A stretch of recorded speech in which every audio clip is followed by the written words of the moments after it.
We're excited for our next panel, and it's really going to be a discussion. And so they don't have set speeches, and we're not going to have them get up and talk. We really want it to be a discussion among them as well as our audience. So there will be a couple microphones floating around. Do not be afraid to raise your hand and ask a question, because we want that discussion to really start immediately.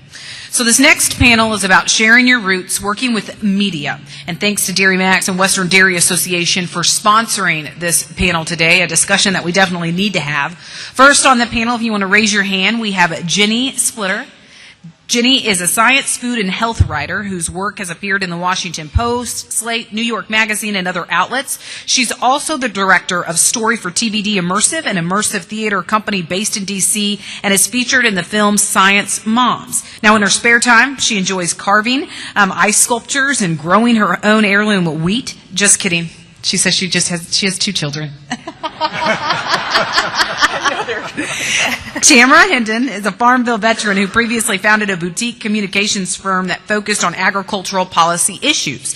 Tamra leads Story Partners' growing farm, food, and trade practice, whether it's managing Peace Corps projects or tracking down a story as a reporter or leading the communications efforts for a congressional committee. Tamra's wide-ranging experiences have really equipped her with the instincts to recognize and craft a very powerful narrative, the discipline to execute a strategic communications plan, and the relationships to ensure a story really gets the attention of not only stakeholders, but also journalists and influencers.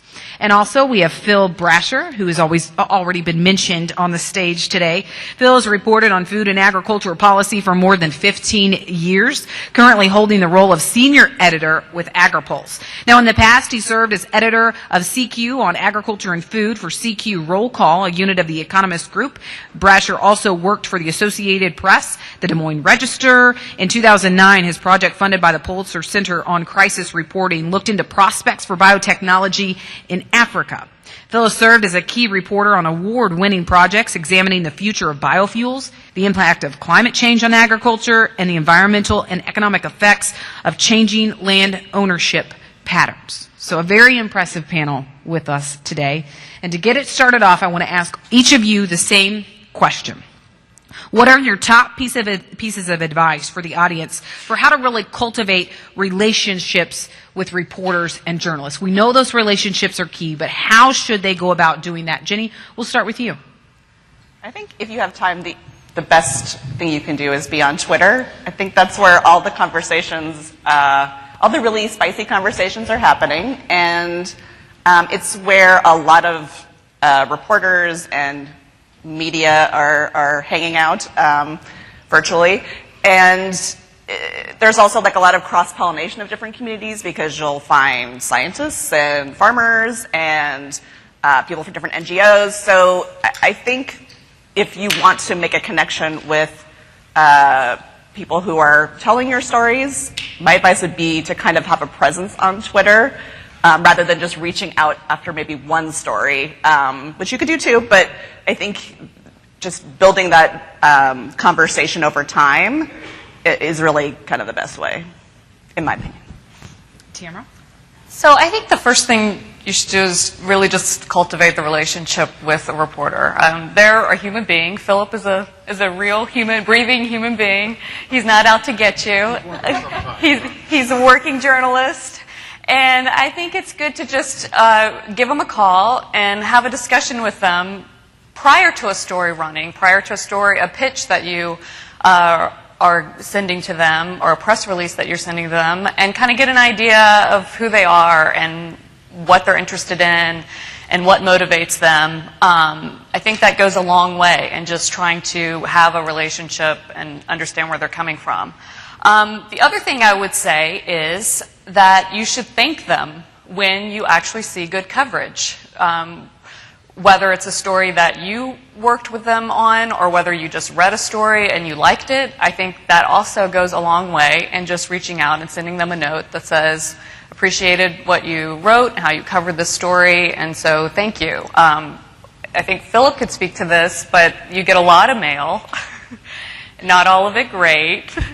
You get a little some criticisms every now and again. So I think a thank you goes a long way. And to that point too, I think because they get inundated with press releases, you can't assume that your press release, that your email is at the top. So it helps to just continue to reach out to them. And then finally, I think it's key to remember that they are inundated, like I said previously, with a lot of information, and they are covering a lot of different stories. Now, Philip is an ag journalist. I'm using you as an example. I hope you're a token journalist for today, but not everyone's covering agriculture. Not everyone's covering your specific angle, your specific narrative, the way that you would cover it, or the way that you would pitch to them. So I think it goes a long way to remember that you're the expert in that field. They have a lot of information that they have to digest. So the easier that you can help them digest that information, the better. The easier that you can help them with facts and figures and help them with their research, I think all of that goes a long way in your relationship with reporters. Phil? What they said. No, seriously. I'll just build on a little more. I think to Tamara's point about developing relationships, I think I can't understate that enough. That is so important. And that doesn't care doesn't matter where you are, that's at roots so important. And it's certainly true in D.C. I have 3 points I want to make. Number one, and it builds on a little bit what Tamara said, kind of a practical standpoint. Number one is return phone calls and emails promptly. Number two, return phone calls and emails promptly. Number three, return phone calls and emails promptly. Actually, I will have 2 more points, but this is it's so basic. But you would not believe how uneven organizations are, in industries even, in terms of just how they respond and how timely the responses are. We kind of have a joke. We have a sort of a hierarchy there are certain organizations, for example, we talk about, we kind of laugh about. Let's see, will it take them 24 hours to put out a statement or a press release, or would they get it in the same day? Will so-and-so, will this group return a phone call? Maybe, maybe not. But the seriousness of it is when you don't respond, obviously you don't get your viewpoint. And I know some cases, there are plenty of cases, I'm sure, where you're not responding because you don't want to say anything or you don't have anything to say. Go ahead and say that. If you don't want to be in the story for whatever your organization doesn't want to respond, go ahead and say that. What happens is, I think, unfortunately, is if you get a reputation for not responding and not responding in a helpful way, reporters are going to pay less and less attention to you, and they will, and you'll be less and less, and especially when you have something you really need to and really want to respond to, you're going to have a harder time probably getting your voice out there. The other 2 pieces of advice I have kind of depend on what your organization or your industry's goal is. If you're in more of a defensive, reactive mode, in which case you just want to respond when there's something that, an event or a government action that you think you need to respond to, then the email, the press release, the responding to reporters may be enough. But if you really want to have an impact on the public conversation, if you want to have an impact on coverage, then I'm going to suggest a couple of other things you need to do.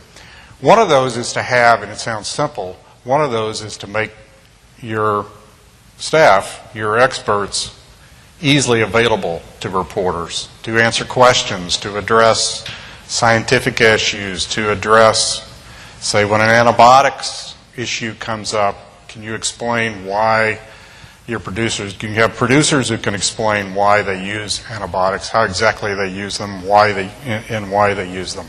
Can you address scientific studies that come up?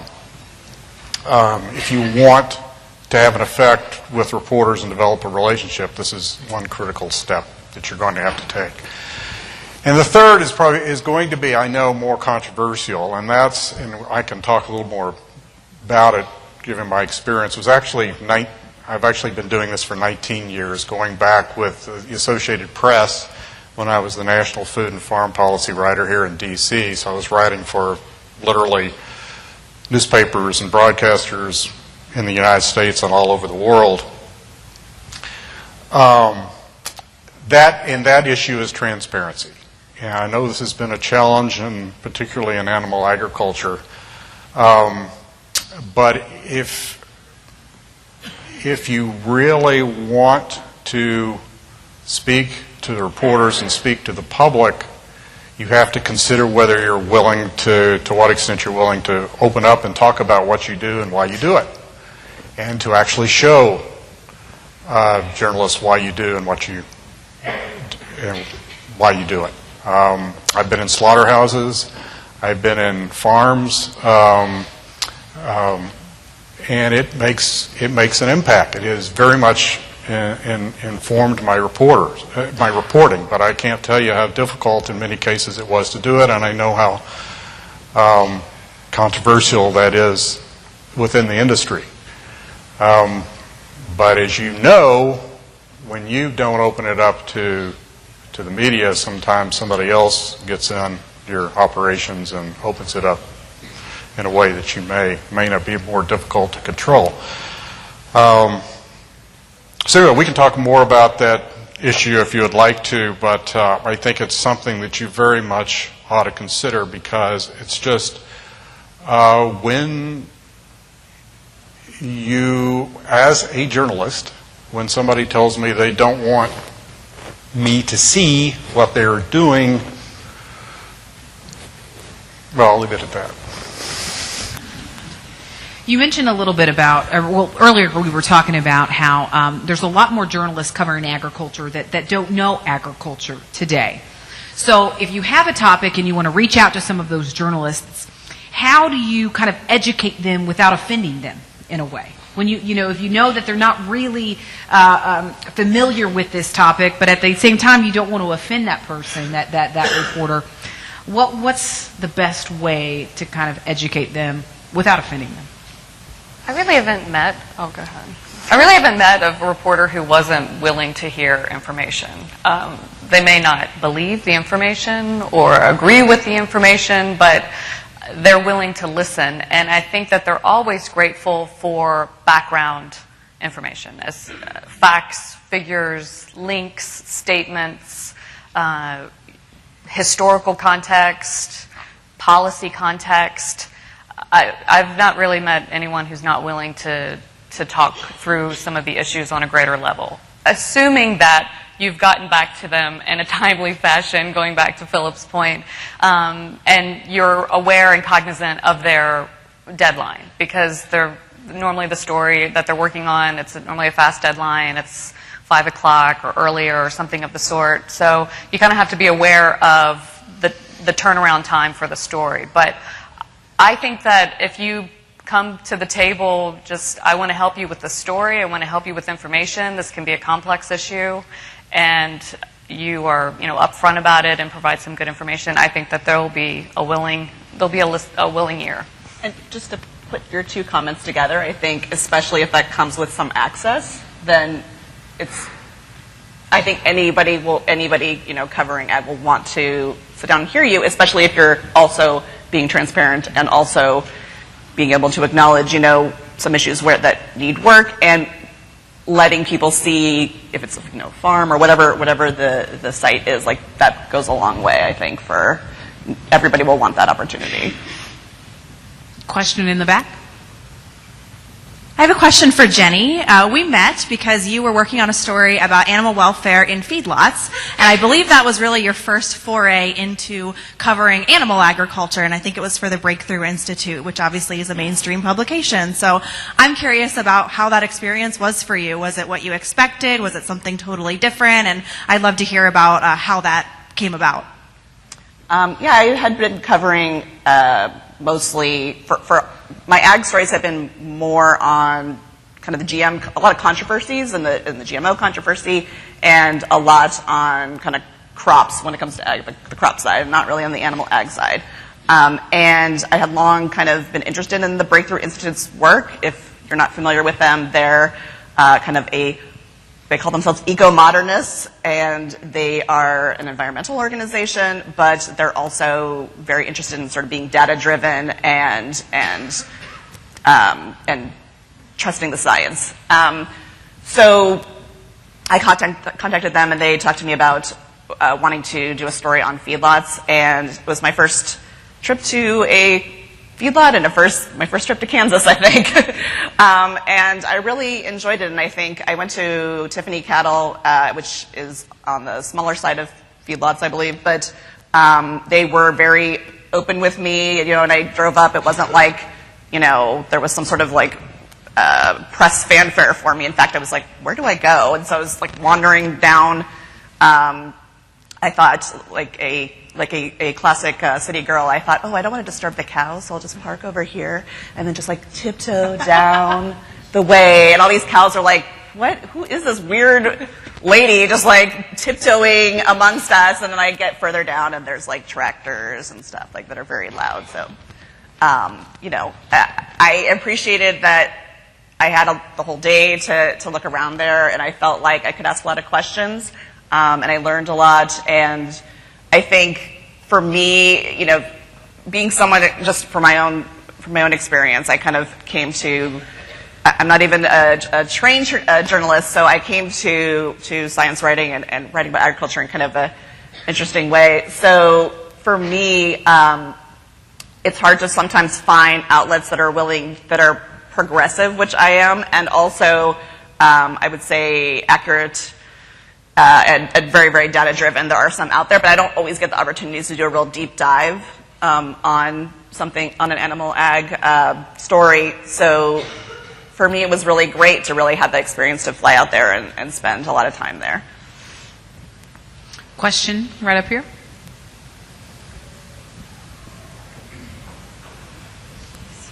My question is to Philip's point about being transparent, and I'm fully on board with that. And I see a lot more farmers opening up their farms for tours and that type of thing, but I think there's still a lot of hesitation when it comes to journalists.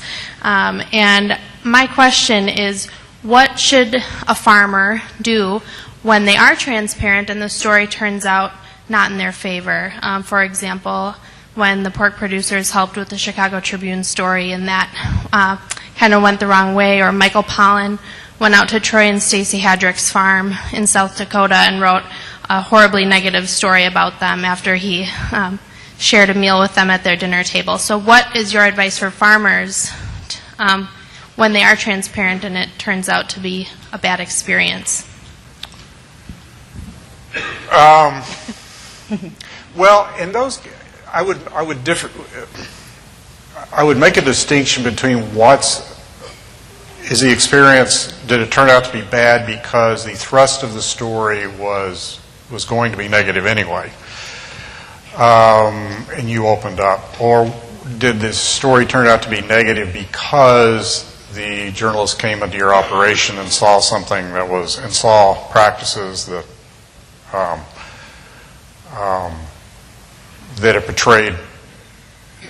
that were portrayed negatively.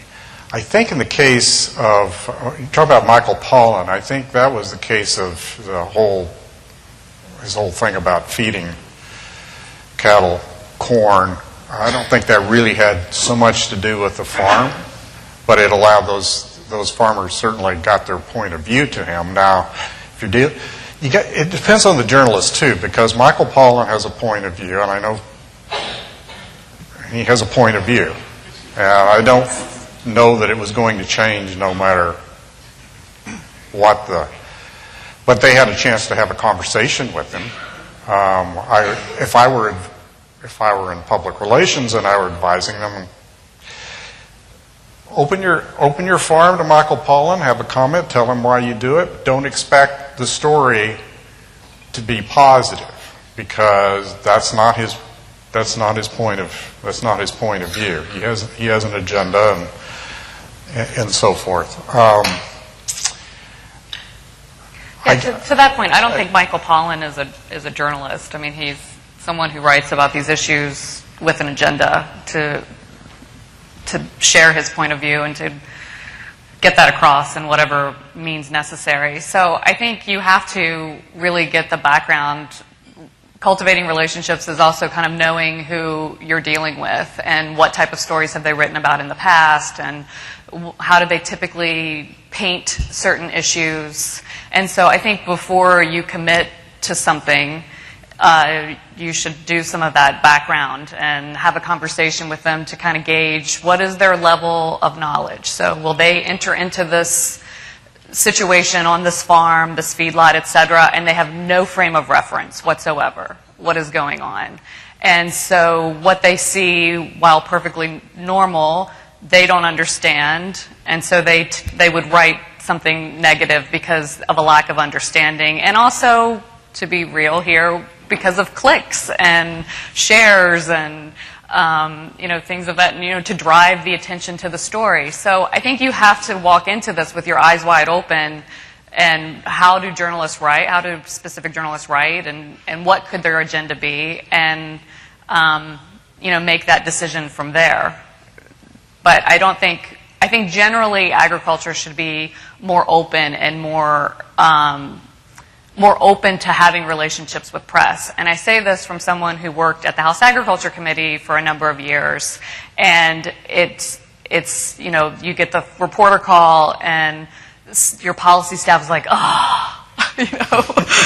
why are they writing about this? What do they want to know? And there's this general anxiety whenever the reporter calls, any reporter, because they just don't think there's not a level of trust there when it comes to agricultural issues. So I think it's on us to help that with education and knowledge as much as we can.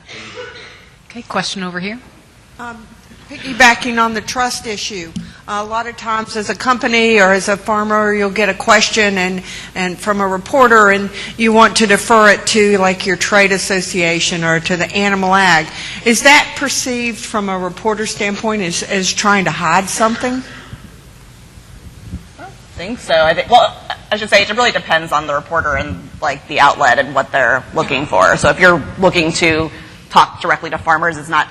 I don't know that anyone would think they're hiding something, just that it's not what the reporter's looking for. So I don't know. I think it depends. There's so many different outlets and so many different audiences that each outlet kind of has. Well, it depends. It also depends on the issue. Is it something that's probably specific to that company, but then the company pitches it to the trade association? That might be that. I would probably look at that as something that the company doesn't want to deal with it. But it just depends on the issue. Is it an industry-wide issue and the company doesn't want to talk about it? But that's we also know that's what trade associations are in a lot of cases are for. So again, it sort of depends on the circumstance and the issue. Question in the back. Okay, thanks. For the reporters, what's your editorial process when accepting or not accepting undercover videos? What's your journalistic process? What's your ethical process as well? Well, I can only speak for us. We wouldn't. I can't imagine us accepting an undercover video. And that's generally not how it's done. Usually, these organizations put it on the website or on their website or on our YouTube. That's all they have to, and do a press release with it. And the company responds to it. So it's not a matter of us accepting it. Go ahead. You have a follow-up. Yeah. Oh, Yeah. hang on 1 second. Just come with the microphone. There you go. Sorry. Thank you very much. So, activist groups do, on a pretty regular basis, reach out either discreetly or on a wider level to journalists, specifically or journalist organizations, and provide these videos. And they'll work on background with those organizations. There might be an investigative report on one of the networks, some of the major market or other market print publications, social media will accept those undercover videos. My question is, when that happens, what is the editorial process? Because some of them could be staged, for instance, and some of them could be misleading. So I'm wondering what your thoughts are about that from, say, an IRE point of view, an investigative reporter and editorial editors association process. Well, this is just, just speculation on my part, but anything like that, you would have to have some, strong evidence that it was actually whatever, whether it's in a farm or whatever the situation was, you'd have to have some strong evidence that it was actually taken by, that it actually was legitimate. You'd have to run it by the company, or the farm, or whoever it was, whoever it involved, ask them what you would never use something without first giving a chance. I mean, I can't imagine first giving the company, or in this case a farm, the chance to respond and say whether or not they think it was theirs. If they deny it, then deny that it is their operation, then that's another. Then you got to take it to another step. But you would have to get some kind of, have to have some, I don't know what the particular case that would be, depending on the case, some verification that that was legitimate. I don't know anybody who would just run with something that Paul Shapiro or somebody HSUS, walked in your office with. Just Question over here. Good afternoon. I have a quick question. We've talked a lot about credibility, or at least I feel like that's been a theme that we've talked about amongst us agriculturalists, but I would like to ask, what are your experiences with building credibility, and how can we as agriculturists build our own credibility when we're sharing our story with the media? I think we've touched on a lot of, the relationship building aspect, and I think that's part of it. And I think so it's having that openness and building the relationship. And I think also, I guess, for me, when there are people who, I would say two things, like have a sense of kind of what the lay of the land is when it comes to the data, if that, whatever the issue is, just have a sense of that. And if they have taken, if you have a position that, say, about which experts disagree, let's say the environmental impact of meat, for example, I'd say it's good to acknowledge that there are differences of opinion out there. Don't try to pretend like your point of view is the only one, just because, typically speaking, reporters and journalists read and are aware of all the different opinions that are out there. So definitely, if you can't, it's totally fine to have, whatever opinion you have and back it up with data. I think anytime you have data, that builds credibility. Looking for whoever the independently funded data is important. But also, I think I tend to, just as a human, kind of relate to someone a little bit better if they're acknowledging kind of the vulnerability of the argument. You have one opinion, but you acknowledge that these people disagree. That goes a long way, I think, for me personally. I think data is really important, like we've been mentioning earlier. it goes a long way to have the facts and figures and to support the argument that you're making or support the point that you're making. I think it's also really key for us not to become siloed, and I think that that's what we do, and we tend to only communicate with agricultural journalists or farm networks and publications throughout the country instead of as much of a long shot or as much of an effort that it takes, but cultivating those relationships with major national newspapers, major national TV outlets, etc. Because when a big event happens, they know who to call. When something like lean, finely textured beef comes into the press and it becomes a big story, not because it should be, but because people don't understand, and it's something that they can, it's a fear-driven story. It's good to have whoever's to be organized for those types of crises, communications crises, so that you have a spokesperson, you have a message, and you already have a relationship with some of those reporters who you wouldn't otherwise have, and so they know who to contact when something like that happens. So I think that builds credibility as well and goes a long way. Right, and especially if the reporters know you're going to respond intelligently with data, and that's going to make a difference. A question over here. Thank you for your perspectives. I'd like to go back to a conversation you were just having a little bit ago around when there's a known negative bent to a story, but not responding or saying no can give you a reputation of not being available or accessible.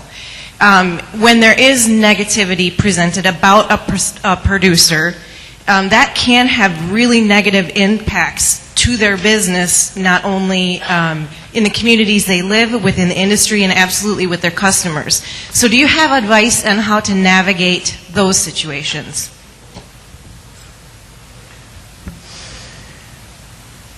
Go ahead, Jenny. We'll just go down the row. I feel like I'm not sure how to, advise on that, because it's true. Like, there's obviously a risk whenever you're going to put yourself out there, and I think, as if you're, for those of us who are kind of covering agriculture,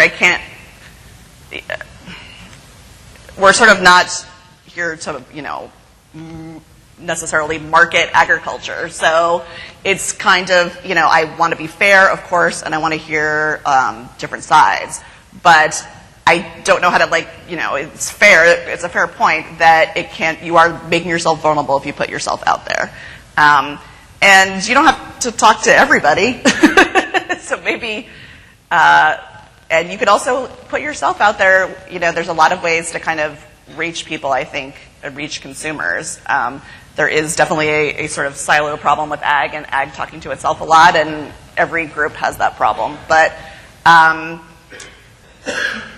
think I don't know that there's a good answer, I guess, to that question. There's going to be a risk whenever you put yourself out there. You definitely can always research the person who's contacting you, and if it's somebody who you feel like has been really inaccurate, I think maybe more inaccurate than unfair might be a better kind of barometer, because I would say I just think maybe that's a better way to look at it, because someone might disagree with you but think of the conversation with a journalist as kind of an ongoing conversation, especially if they're working in ag and not just sort of one article. They might write something that you disagree with, but if you are continuing to engage in that conversation, and they're really kind of they're covering ag, and they're kind of talking to different people in ag regularly, then that might develop over time, and they might shift their perspective. I've definitely seen it happen myself, and so I think you take a risk when you put yourself out there, but there's also, if you're thinking kind of in the long game, there could be a lot of gains too. Let's go beyond the disagreement. So let's say a story comes out and there were inaccuracies. So I think the story that they were referencing from last year in the Chicago Tribune about the pork industry, really scathing article, negative article, and there were a lot of inaccuracies in there that the pork industry says we gave them the information, we gave them the data, they chose not to use it. Right. So let's say you have a journalist that writes a story, and there are a lot of inaccuracies in that about animal agriculture. How do you engage them? How do you go about and address that? You have to be aggressive. I mean, you have to, one, do your homework, know the risk involved of working with reporters, especially working with reporters outside of the traditional ag world. Know your boundaries as well, because I think sometimes I saw this on the Hill with congressmen and women. There's confusion around on background, there's confusion around on the record, there's confusion around deep background, and so you have to, off the record, you have to know your boundaries and know the risk involved, have done your homework about these reporters. But having said all that, you've done all this, you spent time with them, and they write this article that is grossly inaccurate.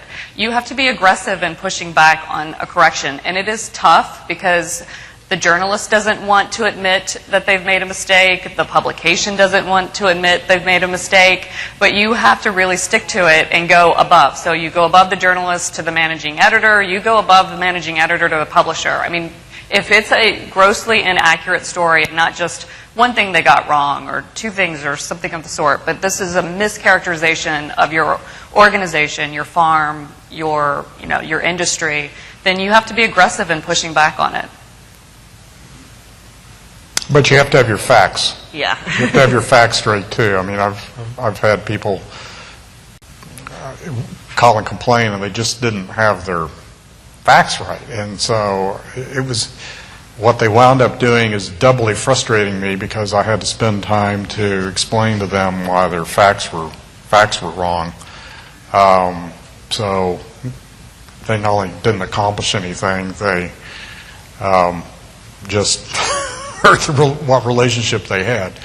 But I mean, Tamara's right. If you really do think something is wrong, get in touch. Get in touch with the reporter. Get in touch with with their editor as well. Okay, in the back. Do that with me too. So this is a question specifically for Jenny. I read that you were in a documentary called Science Moms, and I wonder if you could elaborate a little bit more about that and tell us a little bit about that. Sure.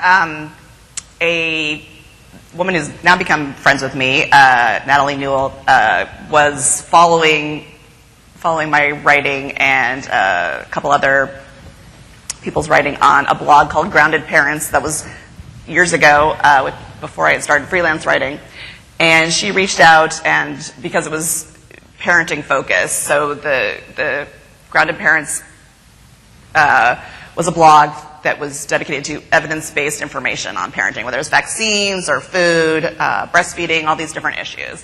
And she liked following the blog, and through that kind of met also a group of different scientists who also happened to be moms that we tended to work with, collaborate with, and she thought this would make a great little movie that will just talk to these moms who are science writers and scientists kind of about our own experiences as moms and overcoming fear as parents, and kind of the different issues we covered. So we talk about vaccines and we talk about food. So it's called Science Moms, and you can still download it, and there's still an ongoing project for the group of us that's at, I think, scimoms.com, where we have an ongoing blog and other information just to kind of put out on all sorts of different issues. There's a neuroscientist amongst us, a plant geneticist, and a molecular geneticist. And then little me, but and another science writer. So yeah, it's been a really great experience. She's shown the movie in lots of different places, and I think for me personally, the great part has been to connect with these different scientists, and also kind of expanding beyond that to meet different other moms who are also scientists or might be farmers who are interested in science, and kind of, I think, connecting with the larger community of people who identify as science parents has been a fun experience. All right, only a couple minutes left. So to wrap things up, What's the next big trend that you're watching? Or really right now, what are you really interested in that you just can't get enough of, that you really want to write about? Phil, we'll start with you. It's anything but the Farm Bill right now. You can't say Farm Bill, but what's the big topic that you're watching, or what do you think is the next big trend that's coming? I wouldn't say it's a big topic, but it's one that I'm very intrigued by, and that's of relevance to you all, and that's the cell-derived or lab-grown or cultured meat and plant-based alternatives. I think that, I've heard people in the industry who think that really has legs. I can see I have a couple of sons, 35 and 31, so I kind of, get a sense of where they are. So yeah, that's one I'm intrigued sort of long term in terms of how that develops. I agree. Following that, and that's interesting, I also think gene editing and how that impacts animal agriculture. I think that's really going to be a big deal and a big issue coming down the pike. Both of those, and also I'm writing a piece on cellular ag right now. I'm kind of obsessed with it. But also just, I think, I'm interested to see kind of how transparency kind of evolves in sort of agriculture and in the food industry generally. It's definitely obviously the buzzword, and people talk about it a lot, but I think it's an interesting kind of tug and push and pull between consumers and producers of how much information do they really want, and what do they do with this information, and how can they figure out kind of what's accurate and what's not. So I think we've gone to sort of this extreme of like a glut of information on labels, and I think I'm kind of watching what the next thing is as people sort of become overwhelmed by the label and start to feel like it's just overload, to sort of how we push past that. All right, let's give our panel a round of applause. Thank you so much for joining us.